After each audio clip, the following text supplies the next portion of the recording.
La vente illicite des médicaments provoque des ravages.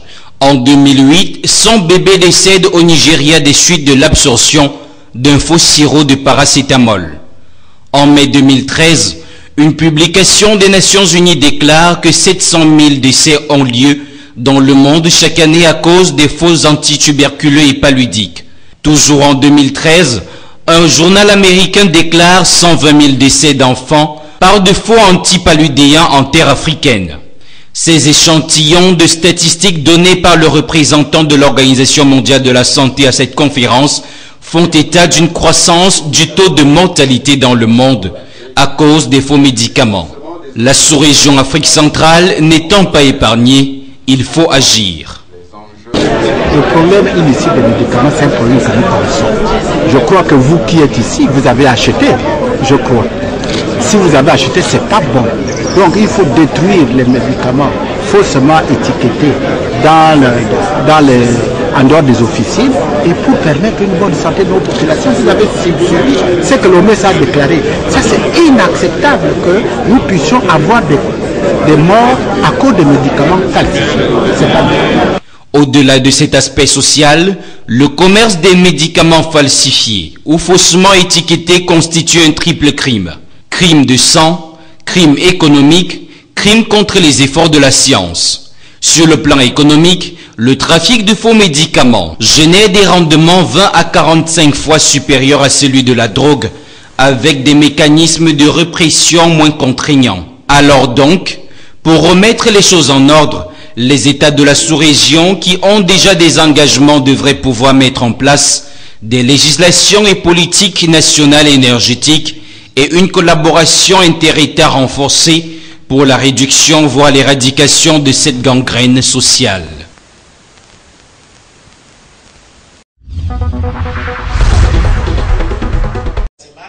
C'est depuis le 21 juin 2016 que dure la réflexion des experts. Alors, la déclaration de Douala entre en droite ligne avec des objectifs majeurs visés par cette première conférence des ministres de la Santé des pays membres de la CEMAC. Il s'engage, entre autres, à mettre en œuvre le plan d'action opérationnel de lutte contre les médicaments de qualité inférieure, faussement étiquetés ou falsifiés de 2016 à 2020. Après cette déclaration du ministre de la Santé, son Excellence André Mamafouda, représentant le Premier ministre, tout le monde est d'avis que les faux médicaments constituent un véritable danger social et ce ne sont pas les humoristes qui diront le contraire.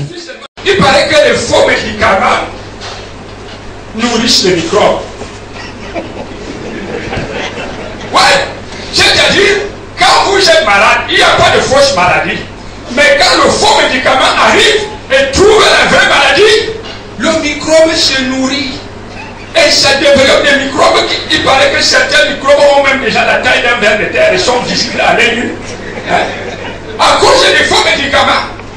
Ces médicaments qui viennent, on ne sait où. Parce qu'avec les faux médicaments, on ne sait même pas quelle est l'origine du médicament. Parfois, il n'y a même pas de mode d'emploi. Le vendeur a une grosse boîte comme ça, pleine de comprimés de toutes les couleurs. Il est donc important de rappeler qu'il revient seulement au pouvoir public de lutter contre cette gangrène sociale, mais aussi pour les populations de veiller à leur propre bien-être en achetant des médicaments de qualité.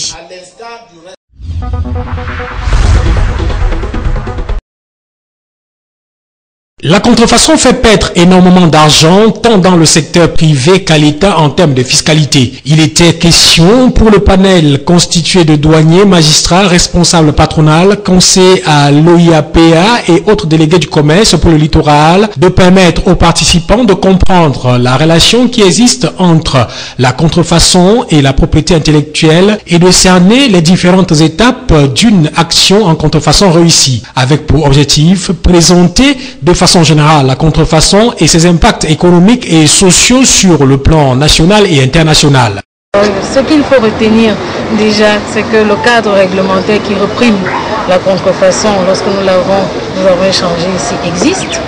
Le législateur a prévu un certain nombre de choses qui sont méconnues par les participants et qui ont été rappelées ici, que les procédures sont moins complexes que certaines personnes je pense. Nous avons évoqué ces procédures-là et surtout qu'il fallait s'encadrer d'un certain nombre de prérequis avant d'intenter une action en contrefaçon pour être certaine qu'elle sera couronnée de succès à la fin. Selon le ministère des Mines, de l'Industrie et du Développement technologique, la lutte contre la contrefaçon est un souci majeur pour l'État, mais il déplore le manque de collaboration qui existe entre les entreprises et l'administration.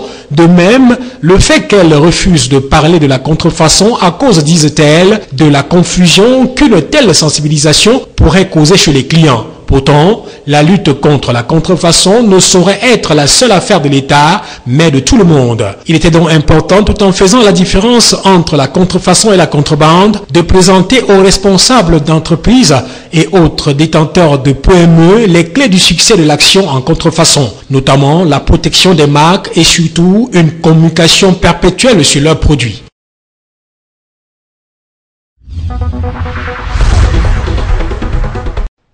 Le développement des transactions financières est dans une phase de croissance au Cameroun et l'environnement financier en pleine mutation. Et compte tenu des difficultés d'accès aux services financiers, de la défiance du public vis-à-vis des institutions financières et des moyens de paiement scripturaux, les pouvoirs publics ont décidé de mettre en place une plateforme intégrée du Conseil national du crédit. Celle-ci comprend la CIP, la centrale des incidents de paiement, le FIBAN, le fichier bancaire national des entreprises et la CASEMF, le cadre de suivi de l'activité des établissements de microfinance. En fait, la mise en place de cet outil informatique de collecte, d'agrégation, d'analyse, de synthèse et de diffusion de données dans un but de transparence du marché, de supervision et de contrôle vient de la volonté des pouvoirs publics d'assainir et de maîtriser le fonctionnement du secteur financier dans son ensemble. Tout comme Malamine Ousmane Meye, tous les orateurs ont recommandé à tous les acteurs l'utilisation intensive de ce puissant outil qu'ils devront alimenter sans réserve en information. Il est clair que notre pays, sur les 20-30 dernières années, a connu une insuffisance dans le suivi des performances des crédits qui sont octroyés.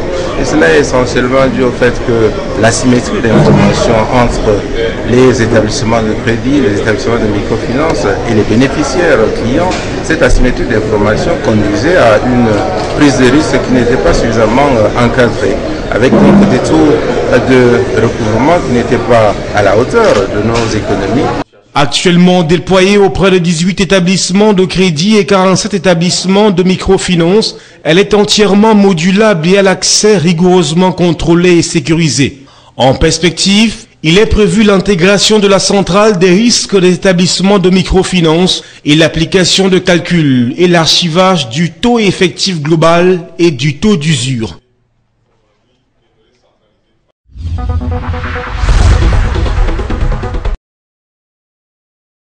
La contrefaçon fait perdre énormément d'argent tant dans le secteur privé qu'à l'État en termes de fiscalité. Il était question pour le panel constitué de douaniers, magistrats, responsables patronales, conseillers à l'OIAPA et autres délégués du commerce pour le littoral de permettre aux participants de comprendre la relation qui existe entre la contrefaçon et la propriété intellectuelle et de cerner les différentes étapes d'une action en contrefaçon réussie, avec pour objectif présenter de façon générale la contrefaçon et ses impacts économiques et sociaux sur le plan national et international.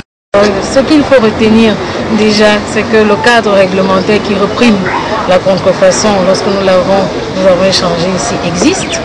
Le législateur a prévu un certain nombre de choses qui sont méconnues par les participants et qui ont été rappelées ici, que les procédures sont moins complexes que certaines personnes le pensent. Nous avons évoqué ces procédures-là et surtout qu'il fallait s'encadrer d'un certain nombre de prérequis avant d'intenter une action en contrefaçon pour être certaine qu'elle sera couronnée de succès à la fin. Selon le ministère des Mines, de l'Industrie et du Développement technologique, la lutte contre la contrefaçon est un souci majeur pour l'État, mais il déplore le manque de collaboration qui existe entre les entreprises et l'administration. De même, le fait qu'elles refusent de parler de la contrefaçon à cause, disent-elles, de la confusion qu'une telle sensibilisation pourrait causer chez les clients. Pourtant, la lutte contre la contrefaçon ne saurait être la seule affaire de l'État, mais de tout le monde. Il était donc important, tout en faisant la différence entre la contrefaçon et la contrebande, de présenter aux responsables d'entreprises et autres détenteurs de PME les clés du succès de l'action en contrefaçon, notamment la protection des marques et surtout une communication perpétuelle sur leurs produits.